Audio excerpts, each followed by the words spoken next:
Hello बच्चों, कैसे हैं आप सभी लोग। और बच्चों, आज का लेक्चर हम स्टार्ट कर रहे हैं, lecture number 5 sinusoidal steady state analysis का। इस लेक्चर में हम सबसे पहले डिस्कस करेंगे पीक फैक्टर, फॉर्म फैक्टर, इसके कॉन्ट्रैक्टिंग क्वेश्चंस जो पेपर में पूछे गए हैं। और बच्चों, इसके अंदर ही हम एक आपका लास्ट टॉपिक डिस्कस करेंगे, हीटिंग इफेक्ट। क्योंकि मैंने देखा है कि कुछ पेपरों में ये क्वेश्चंस आता है कि what is the heating effect, तो हम इसके कुछ क्वेश्चन सॉल्व करने वाले हैं, राइट। तो सबसे पहले अब बात ये आती है कि हम हीटिंग इफेक्ट क्यों पढ़ते हैं बच्चों, क्योंकि आपको पता है कि हीटिंग इफेक्ट कहाँ यूज़ होता है। ये इसका यूज़ हम केवल आरएमएस वैल्यू में करते हैं।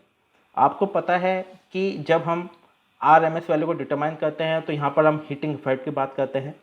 जब आप एवरेज वैल्यू यूज़ करते हैं तो यहाँ पे हम चार्ज ट्रांसफ़र की बात करते हैं, क्योंकि मैक्सिमम जितने भी साइनसोइडल करंट वोल्टेज होते हैं वो आपके आरएमएस में होती हैं, 230 volt, right, 250 volt, so on. तो जितनी भी ये कांस्टेंट वैल्यू हैं ये टाइम के अकॉर्डिंग चेंज होती हैं, तो it is called eight RMS. तो यहाँ पर हमारा एक मेन मोटिव ये होता है कि हम हीटिंग इफेक्ट को डिस्कस करें। तो आपका लास्ट टॉपिक आज होगा हीटिंग इफेक्ट। इसके बाद आपका मैं टेस्ट लेने वाला हूँ और यहाँ पे मैंने 30 क्वेश्चंस दिए हैं, वो आपको सॉल्व करने पड़ेंगे। जब वो लेक्चर 1-2 दिन में अपलोड हो जाएगा तो राइट। तो बच्चों, my name is Ashish Gupta और आप सबका स्वागत है मेरे ऑनलाइन पाठशाला बाय आशीष गुप्ता में। चलिए बच्चों, आज का लेक्चर स्टार्ट करते हैं। तो सबसे पहला टॉपिक आपका होगा F is called it form factor, right. तो बच्चों, फॉर्म फैक्टर बेसिकली जो रेशियो है आरएमएस वैल्यू और average value and RMS value का आप फॉर्म फैक्टर यूज़ करते हो। It means form factor is defined as the ratio of RMS value and average value. वो करंट भी हो सकता है या वोल्टेज भी हो सकता है, बट अल्टरनेटिंग क्वांटिटी होनी चाहिए। करंट या वोल्टेज में से कुछ भी हो, आप फॉर्म फैक्टर का आप इसी फॉर्मूले का यूज़ करोगे। तो सबसे पहले बात आती है कि हम फॉर्म फैक्टर निकालते क्यों हैं। क्योंकि आपको पता है बच्चों, जो साइनसोइडल वेवफॉर्म है वो आपका टाइम के ऊपर डिपेंड होती है, राइट। मीन्स 0, पाई, 2 पाई, राइट। तो जितनी भी ये साइनसोइडल वेवफॉर्म क्रिएट होती हैं सारी की सारी आपकी टाइम के ऊपर डिपेंड होती हैं। तो यहाँ पर यदि हम फॉर्म फैक्टर की बात करें तो ये हम इसलिए डिटरमाइन करते हैं क्योंकि जब आप इस साइनसोइडल वेवफॉर्म की एवरेज वैल्यू निकालोगे तो यहाँ पे आप टाइम पीरियड कितना लोगे, 0 से पाई तक। 0 से पाई तक, राइट, 0 से पाई तक जितना भी आप टाइम पीरियड लेते हो, this is the average value, AVG। क्यों? क्योंकि आपको पता है शॉर्ट फॉर्म की एवरेज वैल्यू की शॉर्ट फॉर्म निकालने के लिए आप जब तक कोई साइनसोइडल वेवफॉर्म सिमेट्रिकल नहीं होती, राइट, तो वहाँ पर टाइम पीरियड आप 100% 2 पाई लोगे। लेकिन इस साइनसोइडल वेवफॉर्म में आपका क्या रूल है कि ये दोनों वेवफॉर्म आपकी सिमेट्रिक हैं, प्लस और माइनस ये दोनों आपकी सिमेट्रिक हैं, इक्वल हैं। तो जब इक्वल होती हैं तो यहाँ पे एवरेज आप लेते हो 0 से पाई, क्योंकि यदि आप 0 से 2 पाई एवरेज लोगे तो इसका एवरेज वैल्यू 0 आ जाएगा, राइट। तो हमारा मेन मोटिव बस यही है कि जब भी आपकी साइनसोइडल वेवफॉर्म सिमेट्रिकल होती हैं आप उसका एवरेज वैल्यू हमेशा हाफ साइकिल का ही निकालोगे, 0 से पाई तक। This is the rule. जब आप यहाँ पे आरएमएस वैल्यू निकालते हो तो यहाँ का मेन पॉइंट ये होता है कि ये हमारा कहाँ तक रिपीट हो रही है। आप देखना कि 0 से 2 पाई तक कोई साइकिल रिपीट नहीं हो रही है, तो इसका टाइम पीरियड क्या होगा, 2 पाई। क्लियर? आप हमेशा ध्यान रखना, कभी भी आप आरएमएस वैल्यू निकालो तो उसका मेन रूल होता है कि साइकिल कहाँ तक रिपीट हो रही है। 0 से पाई तक कोई 0 से 2 पाई तक साइकिल आपकी रिपीट नहीं हो रही है, इसका मतलब टाइम पीरियड इज 2 पाई। यदि साइकिल 0 से पाई के बाद रिपीट होती है तो इसका टाइम पीरियड होता है 0 से पाई। क्लियर? तो आपको बच्चों इस चीज़ का ध्यान रखना है। तो ये आपका हो जाएगा आरएमएस वैल्यू। तो जब भी आप फॉर्म फैक्टर निकालोगे तो फॉर्मूला क्या होता है, आरएमएस अपॉन एवरेज, राइट। तो जब आप इन दोनों की कैलकुलेशन करते हो तो इन दोनों का आंसर हमेशा 1.11 आना चाहिए।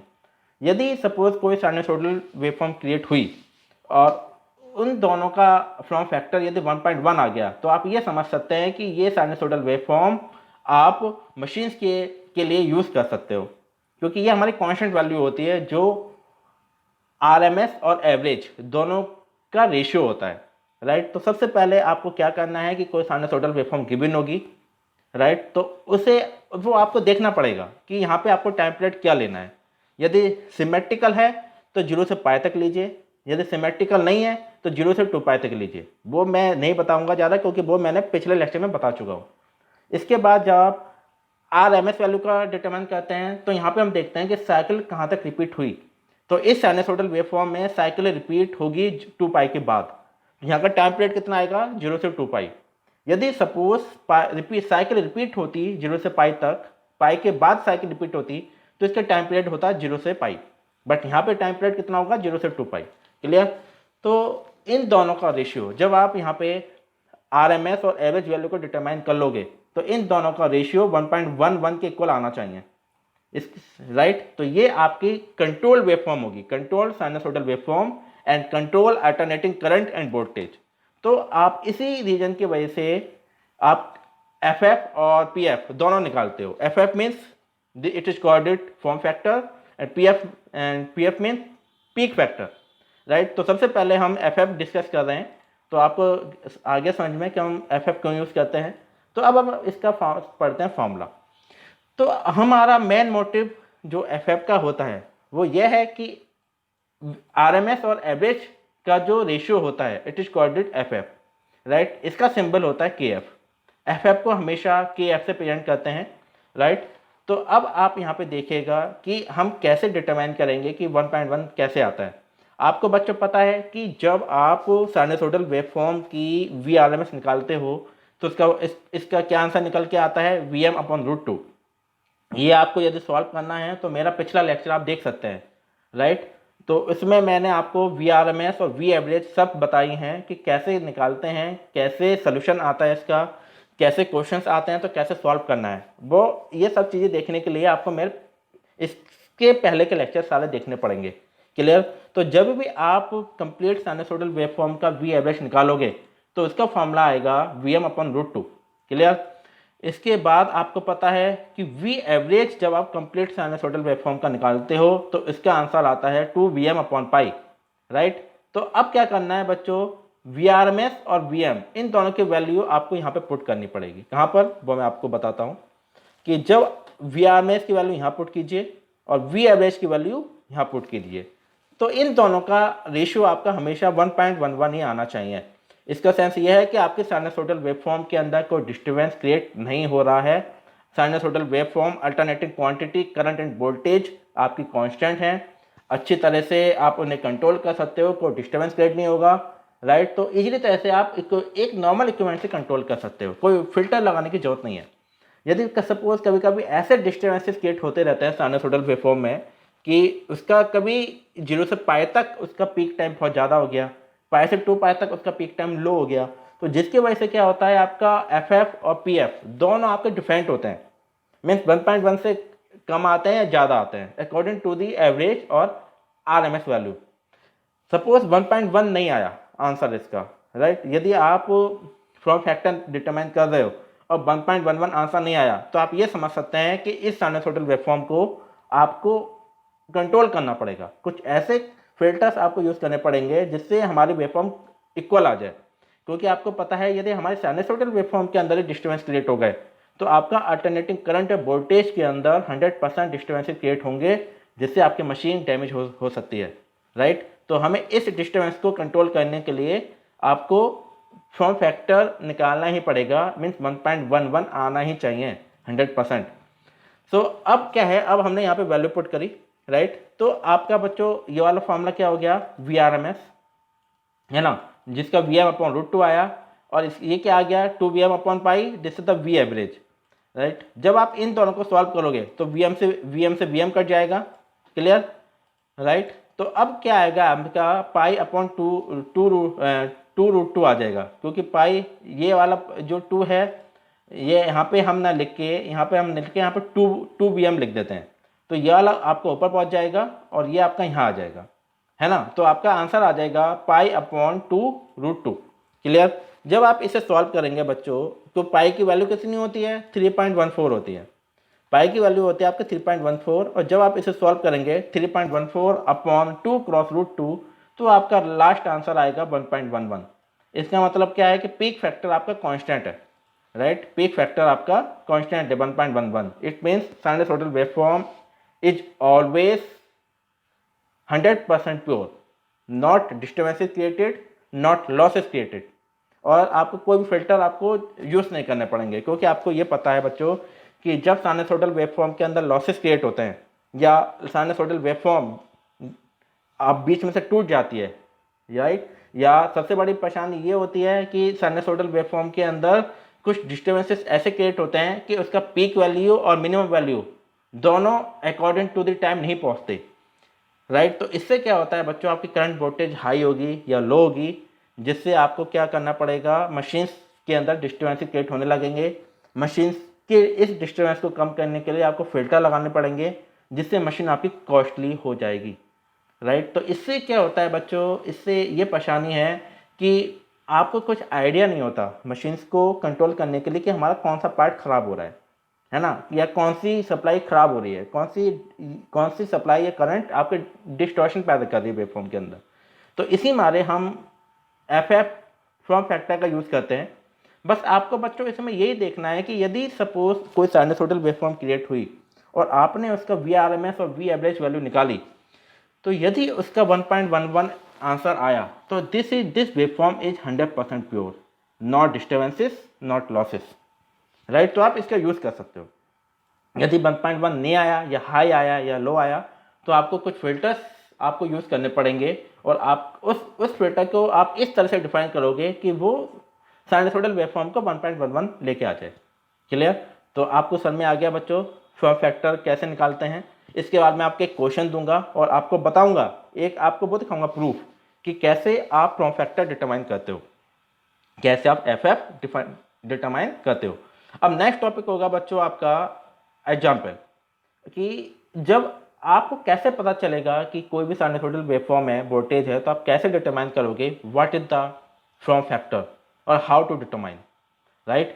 तो सबसे पहले आप बात करना कि आपका जो साइनसॉइडल वोल्टेज होती है 230 वोल्ट होती है सिंगल फेज सप्लाई की।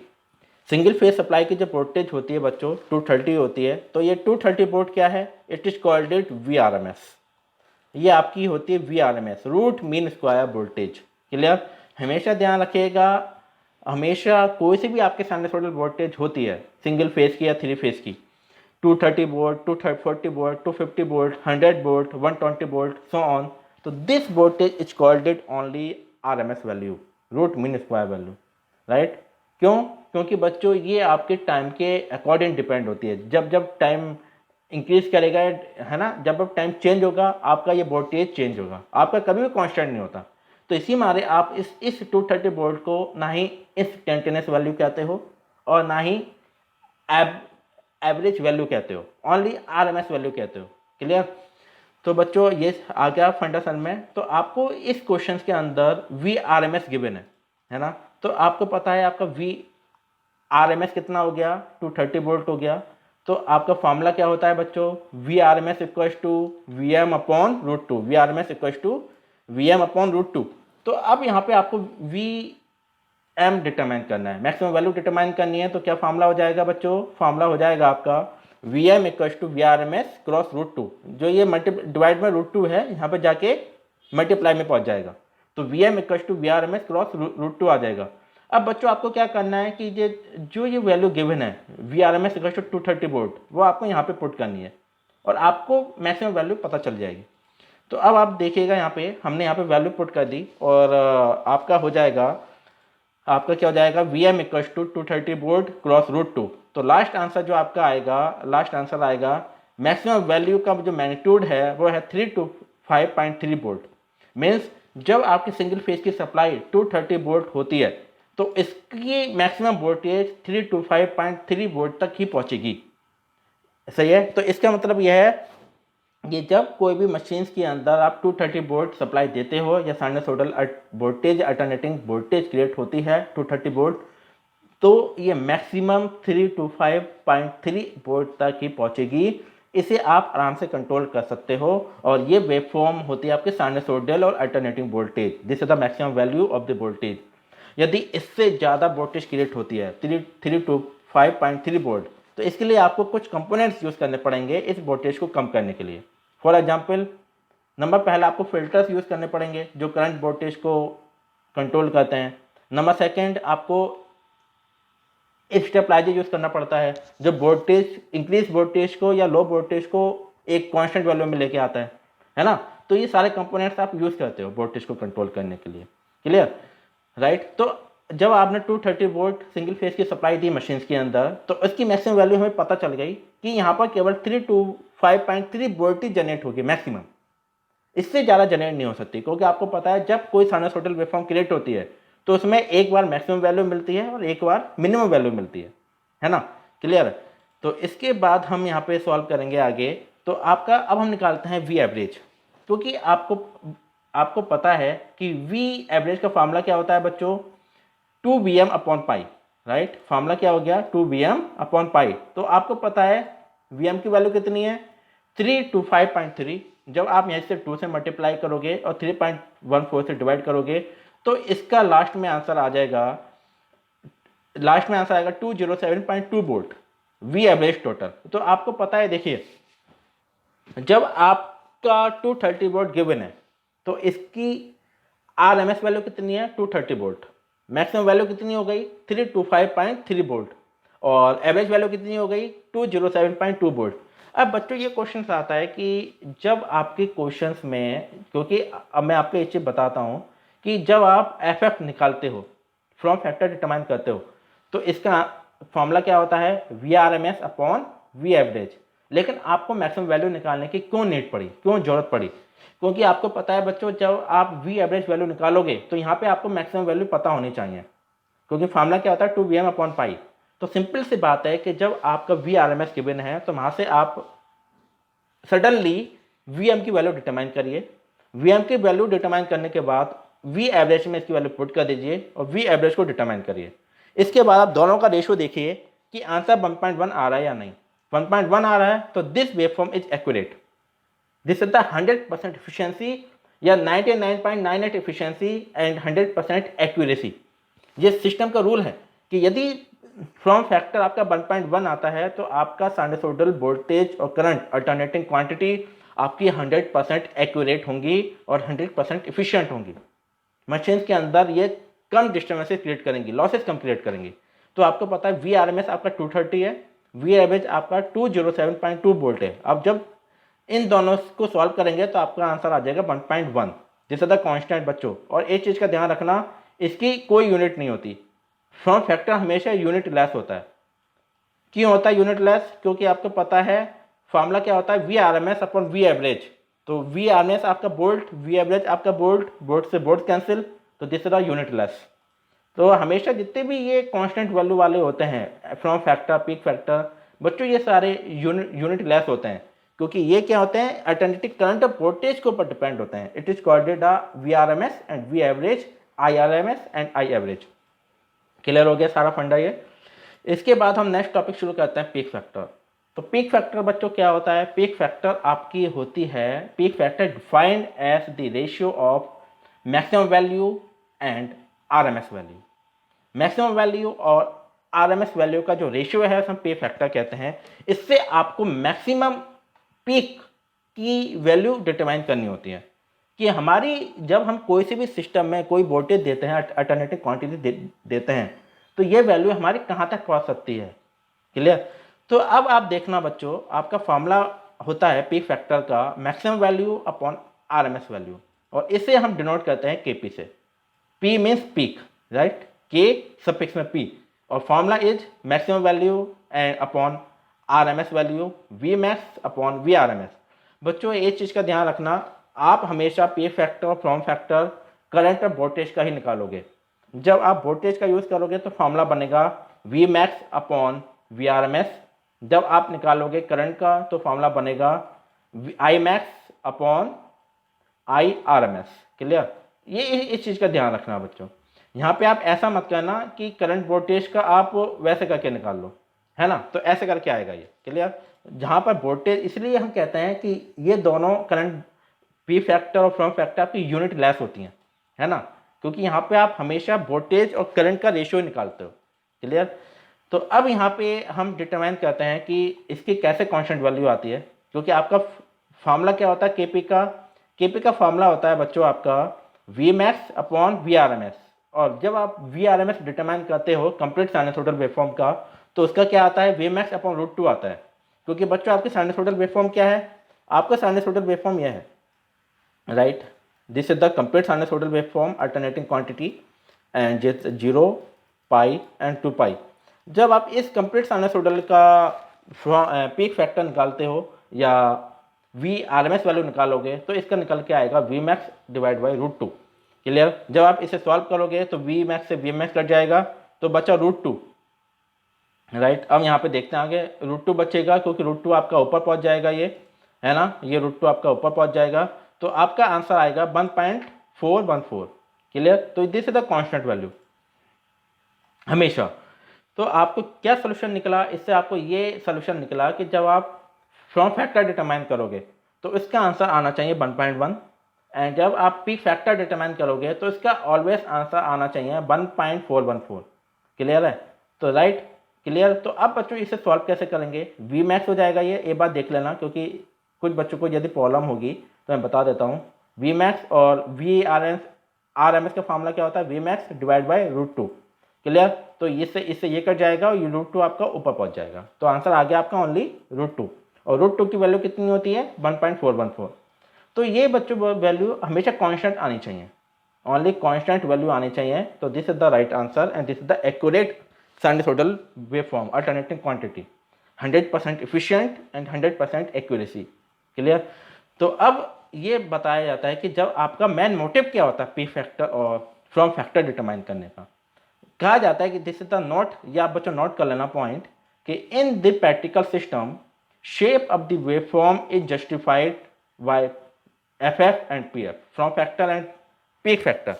जब है तो F form factor and peak factor वो कब डिटरमाइन करोगे, जब आपकी वेवफॉर्म शेप के ऊपर डिपेंड होगी। मतलब जितने भी आपके पी फैक्टर और form factor V R M S और I R M S, V average और आई एवरेज ऑलवेज जस्टिफाई होंगे शेप ऑफ द वेवफॉर्म।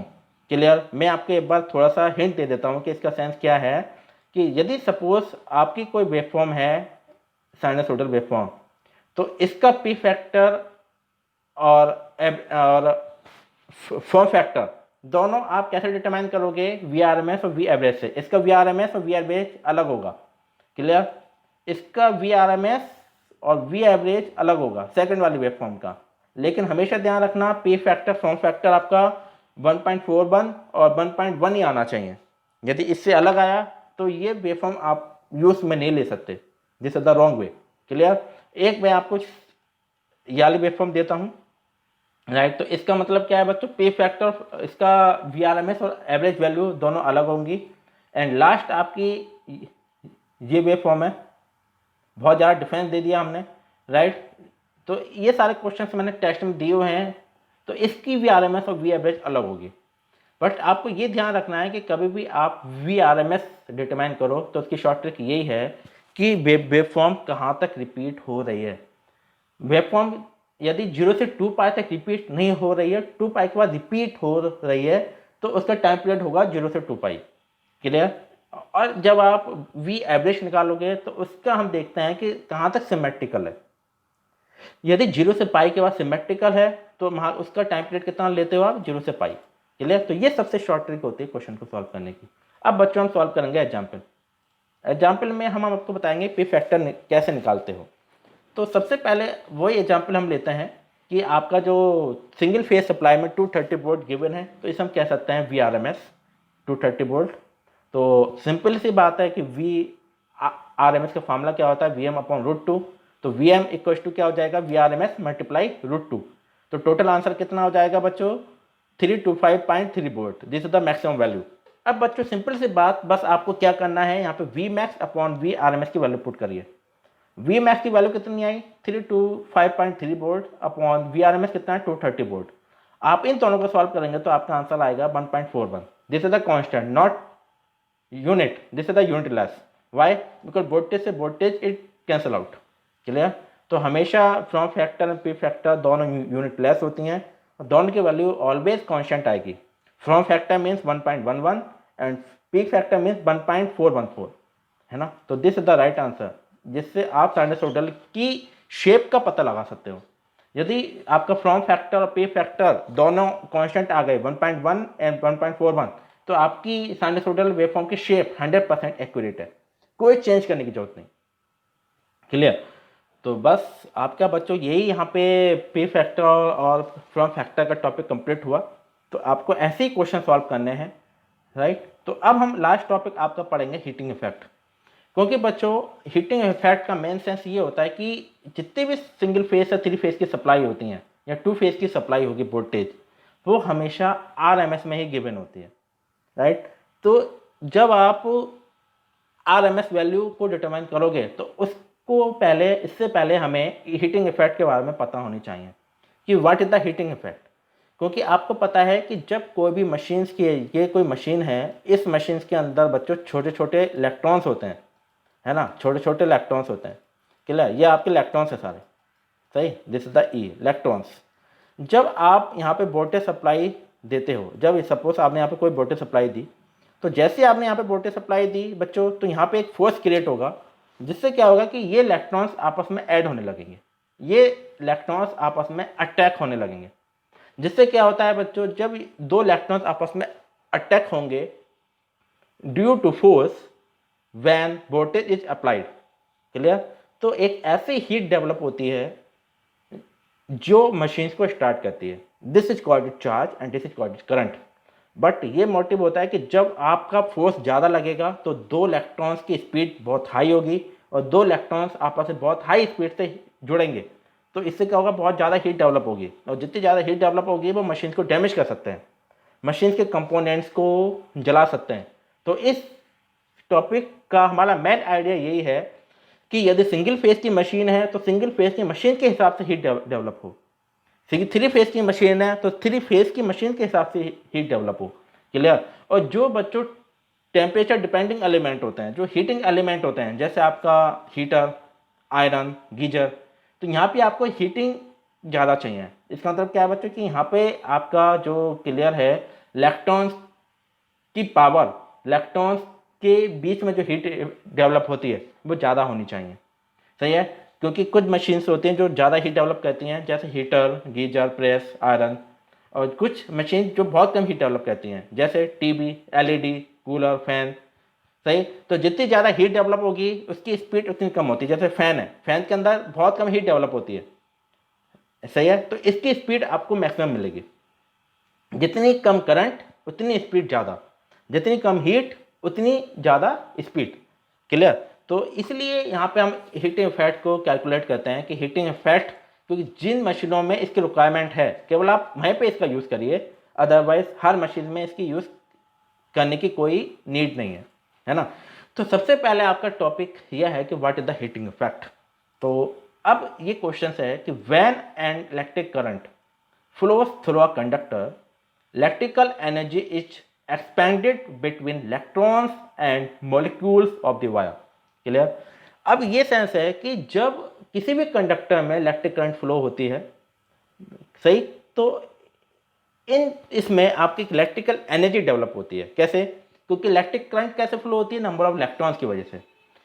जैसे फॉर एग्जांपल कोई आपका कोई वायर है जिसे हम कहते हैं कंडक्टर, है ना। कोई आपने वायर ले लिया, उसके अंदर जितनी हाई स्पीड आपके इलेक्ट्रॉन्स की होगी उतनी हाई एनर्जी डेवलप होगी, जितनी स्पीड कम होगी उतनी हीटिंग इफेक्ट एनर्जी कम डेवलप होगी इलेक्ट्रॉन्स और मॉलिक्यूल्स के बीच में।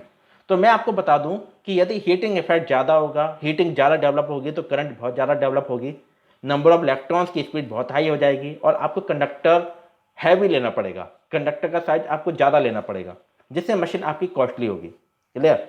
तो जहाँ पर जितनी रिक्वायरमेंट है केवल वहाँ पर आप उसी हिसाब से हीट को डेवलप कीजिए, है ना। तो ये नहीं है कि आपकी बहुत छोटी मशीन है और इसमें आपने हीटिंग इतनी ज़्यादा डेवलप कर दी कि कंडक्टर आपका इतना बड़ा हो जाएगा कि जो इसकी रिक्वायरमेंट ही नहीं है, तो मशीन आपकी और कॉस्टली हो गई। सही है। जैसे सेल फोन है तो सेल फोन में ज़्यादा हीट की डेवलप नहीं होती, केवल वहाँ पे मेन क्या है कि थोड़ा सा करंट फ्लो हो और बैटरी आपकी चार्ज हो जाए। सही। तो यहाँ पर यदि आपको हीट यदि आप ज़्यादा डेवलप करोगे तो ये बैटरी आपकी बहुत हाई होने लगेगी। और सबसे बड़ी प्रॉब्लम क्या है कि जब आप बैटरी को चार्ज करते हो, यदि हीट ज़्यादा डेवलप हो गई तो बैटरी आपकी फूलने लगती है। वाई? क्योंकि वहाँ पर इलेक्ट्रॉन्स का फ्लो बहुत ज़्यादा होने लगता है और बैटरी आपकी डैमेज हो जाएगी।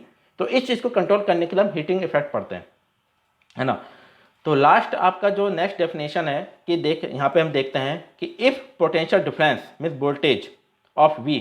पोटेंशियल डिफरेंस क्या होता है बच्चों? ये आपका वायर है, एक सिंगल वायर में दो टर्मिनल का डिफरेंस आपका वोल्टेज डिफरेंस होता है।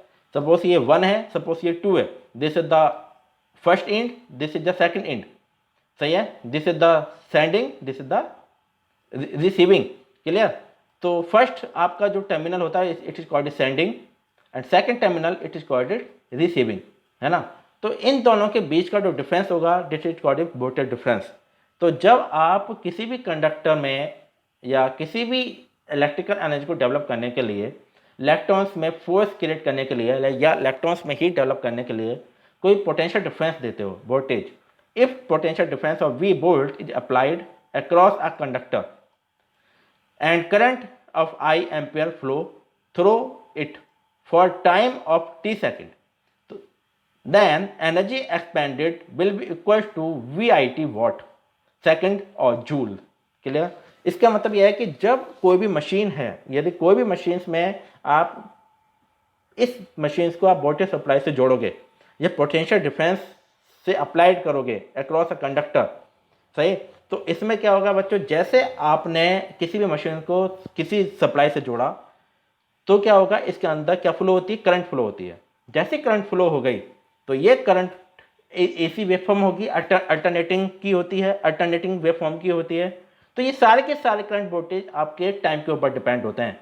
तो हमेशा एनर्जी जो है बच्चों वो टाइम के ऊपर डिपेंडिंग है। कहते हैं ना, energy is not created and not destroyed. Energy is not created and not destroyed will be a constant in the form of time, voltage and current। क्योंकि बच्चों आप हमेशा ध्यान रखना, ये मैं यहाँ पे मैं आपको एक चीज़ बता दूँ कि आपकी एनर्जी भी साइनसोइडल वेवफॉर्म के थ्रू चेंज होती रहती है। कभी भी कांस्टेंट आपको एक जैसी एनर्जी नहीं मिलेगी। देखिए सपोज जैसे आपकी ये वेवफॉर्म है ना, तो आप देखना 0 से पाई तक, 0 से पाई तक बच्चों एनर्जी धीरे धीरे इंक्रीज हो रही है। 0 से पाई तक एनर्जी धीरे धीरे इंक्रीज हो रही है और पाई/2 और पाई/2 पर जैसी आपकी एनर्जी बहुत हाई पहुंच जाएगी और पाई/2 से पाई तक एनर्जी आपकी डिक्रीज हो रही है, तो it is called it not destroyed and not manufacturing. Clear? तो ये आपका बच्चों एक इक्वल पार्ट होता है। और हमेशा देखना कि एनर्जी होती है बच्चों टाइम के ऊपर डिपेंड है, क्योंकि 0 से पाई/2 तक energy will be increase and पाई/2 से पाई तक energy will be decrease according to the time management. तो क्या होगा बच्चों, जो एनर्जी होती है वो आपकी किसके ऊपर डिपेंड है? VIT, voltage, current and time. अब हम इसका फॉर्मूला देखते हैं कि इसका मेन फॉर्मूला क्या होता है बच्चों। तो यहाँ पे आपका फॉर्मूला होता है, जब आप AC फंडामेंटल की बात करते हो V=IR, क्योंकि बच्चों DC फंडामेंटल में क्या होता है, एनर्जी आपकी कांस्टेंट होती है ना। क्योंकि यहाँ पे क्या है बच्चों, करंट वोल्टेज कांस्टेंट होगा तो VIT आपका V भी कांस्टेंट, I भी कांस्टेंट और टाइम भी कांस्टेंट, तो एनर्जी विल भी कांस्टेंट। क्लियर? तो वहाँ पे ज़्यादा इतनी रिक्वायरमेंट नहीं पड़ती, क्योंकि जो ये आपकी पावर और जो फोर्स होता है इसे कोई रिक्वायरमेंट नहीं पड़ती यूज़ करने की। तो आपका जो AC का फॉर्मूला होता है V=IR हो गया। तो अब आपने देखा एनर्जी एक्सपेंडेड क्या फॉर्मूला होता है, इसे हम किससे डिनोट करते हैं? कैपिटल W से। तो फॉर्मूला क्या होगा? W=VIT। V means voltage, alternating voltage, I means alternating current and T means time according to changing of current and voltage. जैसे आपने V पर आपने IR रखा, V=IR है, तो इस V के स्थान पर हमने IR रख दिया, तो क्या फॉर्मूला बन जाएगा? I²RT। तो क्या फॉर्मूला हो जाएगा बच्चों कि जब आपका R लगा हो तो आपका फॉर्मूला बनेगा I²RT and R it is called resistance, R it is called resistance, right. इसका काम क्या होता है बच्चों? इसका काम होता है ये करंट के मैग्नीट्यूड को कम करता है, सही। तो आप हमेशा देखना जितना हैवी रेजिस्टेंस होगा करंट उतनी डाउन होगी, तो हीटिंग इफेक्ट डाउन होगा या हाई होगा, हीटिंग इफेक्ट आपका लो होगा। क्यों होगा? क्योंकि हीटिंग जो होती है बच्चों W direct proportional to I square होगी। जितनी ज़्यादा करंट बढ़ेगी आपका हीटिंग इफेक्ट उतना ही ज़्यादा बढ़ेगा, but heating effect directly proportional to R। But जितना ज़्यादा रेजिस्टेंस बढ़ता है हीटिंग इफेक्ट बढ़ेगी, बट इससे कम बढ़ेगी, W proportional to I square से कम बढ़ेगी। तो मेन सेंस क्या है कि आप R को बढ़ाओगे तो हीटिंग इफेक्ट इतना ज़्यादा असर नहीं देता जितना आई स्क्वायर के बढ़ने पर देगा। यदि करंट आपकी बढ़ेगी तो तुरंत हीटिंग इफेक्ट आपकी डबल हो जाएगी। यदि फॉर एग्जांपल किसी मशीन्स में 2 एम्पीयर करंट फ्लो हुई तो हीटिंग इफेक्ट कितना हो जाएगा? 2 का स्क्वायर 4 जूल। तो बच्चों बहुत डिफिकल्ट होता है उसे कंट्रोल करना, क्योंकि जितना ज़्यादा हीट डेवलप होगी वो मशीन्स को उतनी जल्दी डैमेज कर सकती है। हीटिंग का मतलब क्या है? Temperature is very increase, temperature is very high. और जहाँ पर टेम्परेचर बहुत ज़्यादा हाई होता है तो आपको पता है कि जितना जितना टेम्परेचर ज़्यादा हाई होगा शॉर्ट सर्किट की कंडीशन या हीटिंग इफेक्ट की कंडीशन ज़्यादा इफेक्ट करेगी, है ना। तो आपका मेन फार्मूला क्या होता है बच्चों? जब आप R का यूज़ करते हो आई स्क्वायर RT। क्लियर? तो अब हम यहाँ पे बात करते हैं, ये जूल्स में आती है। अब आपका फार्मूला ये कैसे आया? W equals to V square upon R multiply T। तो फार्मूला कैसे आ गया इसका? V square T upon R। अब आप यहाँ पे देखिएगा कि I इक्वल्स टू क्या होता है बच्चों? V अपॉन R होता है ना। तो इस इक्वेशंस में I equals to V upon R रख दीजिए। इसमें आप क्या रखिएगा? V equals to W equals to क्या है बच्चों? W इक्वल्स टू है VIT, है ना, VIT हो गया। तो यहाँ पे आप रख सकते हैं V cross V upon R multiply T। तो फार्मूला क्या बन जाएगा? फार्मूला बन जाएगा V square upon R multiply T। तो V square T upon R formula हो जाएगा टोटल, है ना। तो आपके दो फार्मूले यूज होते हैं इसमें। जब आपकी होती है करंट तो आप कौन सा फार्मूला यूज करोगे? आई स्क्वायर RT। जब आपका होता है वोल्टेज तो आप कौन सा फार्मूला यूज करोगे? V square upon R multiply T। Clear? और एक फार्मूला आपका यूज होता है जब पावर होती है। पावर का क्या होता है? W equals to PT। तो आप बेसिकली 3 फार्मूले यूज करते हो। और P का क्या फार्मूला होता है? P का फार्मूला होता है V मल्टीप्लाई R, या एक फार्मूला और होता है आपका P equals to I square R, है ना। और एक फार्मूला और होता है आपका P equals to V square upon R। Clear? ये फार्मूला हो गया। तो हमेशा देखना जो फोर्स होता है बच्चों वो टाइम के ऊपर डिपेंड नहीं होता, बट हीट टाइम के ऊपर डिपेंड होती है। फोर्स क्या होता है बच्चों? पावर क्या होती है कि इलेक्ट्रॉन्स पे कितनी तेजी से जब आप किसी भी मशीन में आप वोल्टेज सप्लाई देते हो तो ऐसा कौन सा फोर्स लग रहा है जिससे मशीन आपकी स्टार्ट हो गई। सही है? तो वो किसके ऊपर डिपेंड है? ओनली करंट एंड वोल्टेज के ऊपर डिपेंड है, नॉट टाइम के ऊपर डिपेंड है। तो हीट बच्चों आपकी टाइम के ऊपर डिपेंड होती है कि जब दो इलेक्ट्रॉन्स आपस में जुड़े तो कितने टाइम में वो कितनी हीट डेवलप कर रहे हैं, राइट। तो क्लियर है? तो ये आपके 3 फार्मूले यूज होते हैं क्वेश्चन को सॉल्व करने के लिए, है ना। तो ये आपके 3 फार्मूले बच्चों ध्यान रखिएगा। जब करंट गिवन हो तो आई स्क्वायर RT लगाइए, जब वोल्टेज गिवन हो तो V स्क्वायर अपॉन RT लगाइए, जब पावर गिवन हो तो W इक्वल्स टू PT लगाइए, और जब तीनों गिवन हो VIT तो लगाइए VIT, W equals to VIT simple, है ना। क्लियर है? तो ये आपका टॉपिक सर में आ गया और इसकी यूनिट क्या होती है बच्चों? जूल होती है। अब नेक्स्ट टॉपिक है आपका law of conservation of energy. ये बच्चों आपका मोस्ट इंपोर्टेंट टॉपिक है। लॉ ऑफ LAW लॉ होगा बच्चों, लॉ नहीं, LAW law, LAW law of conservation of energy. Clear? तो बच्चों ये क्या होती है? इसका मतलब यह है कि यहाँ पे बच्चों एक चीज़ का ध्यान रखिएगा, ये थोड़ा सही है, यहाँ पे आप लिख दीजिएगा लॉ, लॉ में नियम, law of conservation of energy. It means conservation of energy ये होती है बच्चों जब आप कहीं पे भी एनर्जी क्रिएट हो या कहाँ पर भी एनर्जी पैदा हुई तो उसे वो एनर्जी किसी न किसी रूप में चेंज होती है। जैसे बैटरी क्या है? बैटरी के अंदर क्या होता है बच्चों? Battery is use to convert the energy, chemical energy into electrical energy. जो बैटरी होती है बच्चों वो केमिकल एनर्जी को इलेक्ट्रिकल में कन्वर्ट करती है, राइट। तो कंजर्वेशन ऑफ एनर्जी का सेंस ये है कि कोई ऐसी मशीन या कोई ऐसा इक्विपमेंट्स जो एक एनर्जी को अनदर एनर्जी में कन्वर्ट करे। This is the law of conservation of energy. सही है? तो एनर्जी को आप कन्वर्ट कर सकते हो वन थिंग से सेकंड थिंग में, बट नहीं उसे आप तोड़ सकते हो, डिस्ट्रॉय ना उसे क्रिएट कर सकते हो। It is not created and it is not destroyed, it is only converted. Clear? तो आप हमेशा ध्यान रखना बच्चों, electrical energy expanded must be converted in some other form of energy. It is called a heat. It is called a heating or thermal effect of electric current. Clear? जैसे बच्चों, जैसे आपका मोटर है, मोटर का क्या काम होता है? It is motor is use to defined as, या motor is use to converted electrical energy to mechanical energy. Clear? तो ये क्या होता है बच्चों, इलेक्ट्रिकल से मैकेनिकल एनर्जी में कन्वर्ट कर रहा है, जैसे the it is called motor. तो आपकी थर्मल एनर्जी, जो थर्मल इफेक्ट होता है या हीटिंग जिसे हम थर्मल इफेक्ट कहते हैं, वो क्या करता है बच्चों, इलेक्ट्रिकल एनर्जी को हीट में कन्वर्ट करता है, इलेक्ट्रिकल एनर्जी को हीट में कन्वर्ट करता है। क्लियर? तो इसे हम कहते हैं हीट एनर्जी, राइट? तो this is the heating effect. अब बच्चों नेक्स्ट पॉइंट आपका जो लास्ट आता है, joules law of electric energy, क्योंकि बच्चों ये एक बार क्वेश्चन आया है कि what is the joule law. तो आपको पता है इलेक्ट्रिकल एनर्जी जो डब्ल्यू होता है, डब्ल्यू का फॉर्मूला क्या होता है बच्चों, आई स्क्वायर आर टी। क्लियर? तो बच्चों ये किसके ऊपर डिपेंड है, करंट के ऊपर डिपेंड है, आर के ऊपर डिपेंड है और टी के ऊपर डिपेंड है। तो आप देखना यहाँ पे आप एक चीज देखना कि the amount of heat develop in an electric circuit, this is the number first law, H proportional to I square, H proportional to R and H proportional to T. Why? Because formula is that H equals to I square. बच्चों सही से लिख देता हूँ मैं, एक minute इसे rough करके सही से लिख देता हूँ। तो यहाँ पे आप ध्यान से देना, यहाँ पे फॉर्मूला होगा H equals to I square R T. तो जो हीट होती है बच्चों, करंट, रेजिस्टेंस और टाइम तीनों की डिपेंड होती है, राइट? तो इसका मतलब क्या है कि जितना ज़्यादा करंट बढ़ेगी हीटिंग इफेक्ट ज़्यादा होगा, रेजिस्टेंस यदि ज़्यादा होगा तो हीटिंग इफेक्ट ज़्यादा डिपेंड नहीं करेगा।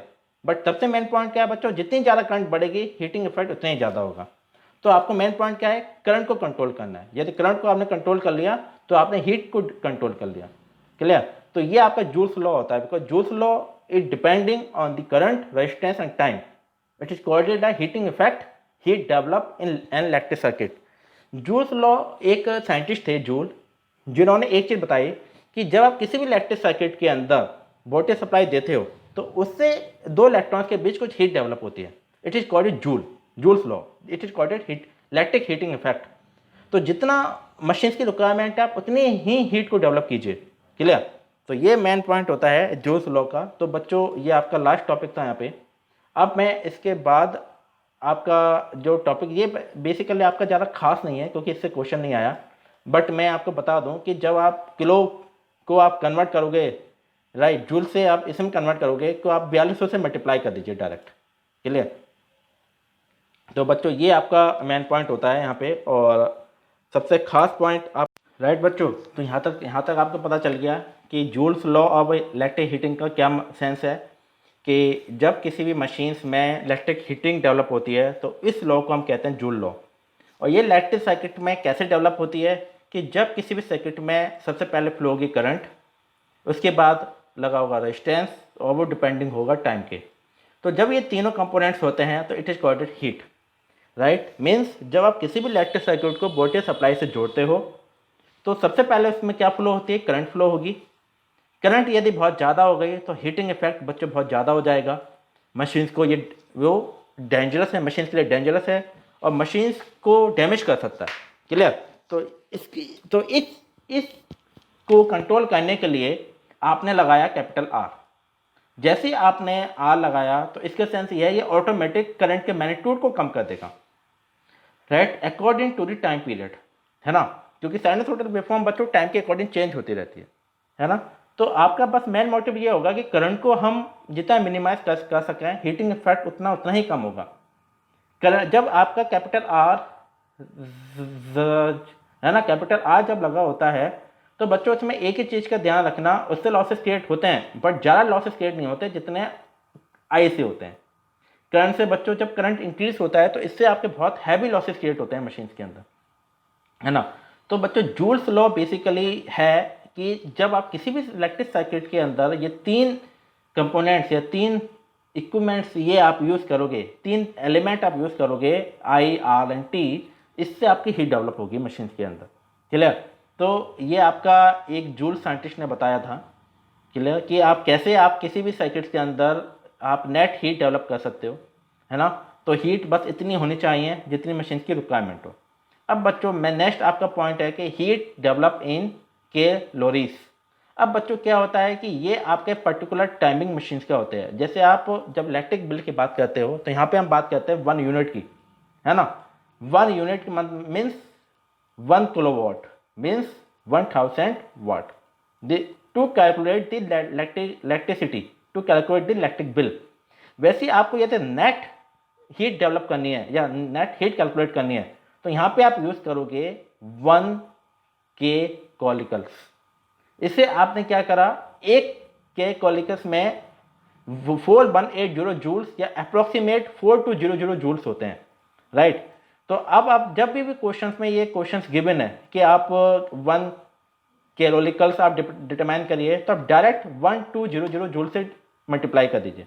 इसका फॉर्मूला क्या होता है बच्चों, कि जब आपको हीट निकालनी है, किस में निकालनी है, के कोलिकल्स में, तो आप क्या करिए बच्चों, आई स्क्वायर आर टी तो फॉर्मूला होता ही है, आप इसे 14180 या 422 से अप्रोक्सीमेट डिवाइड कर दीजिए, आपका आंसर इसमें आ जाएगा, है ना। तो ये बेसिकली बच्चों हम इस फॉर्म का यूज़ केवल नेट हीट डेवलप करने के लिए करते हैं। जैसे आप इलेक्ट्रिक बिल को डिटरमाइन करने के लिए 1 यूनिट कहते हैं, 1 यूनिट इक्वल टू 1 किलोवाट या 1 वाट या 1000 वाट, है ना। It and multiply by the rupees, 8 rupees, 9 rupees according to the company. This is the to determine and to calculate electric bill. वैसे बच्चों किसी भी मशीन में नेट हीट को डिटरमाइन करने के लिए आप इस फॉर्मूला का यूज़ करते हो, है ना। तो बच्चों ये ज़्यादा खास है नहीं क्योंकि ये मैक्सिमम पूछा नहीं जाता, बट मैंने आपको एक्चुअली बता दिया कि कभी कभी 1% आ जाए क्वेश्चंस में।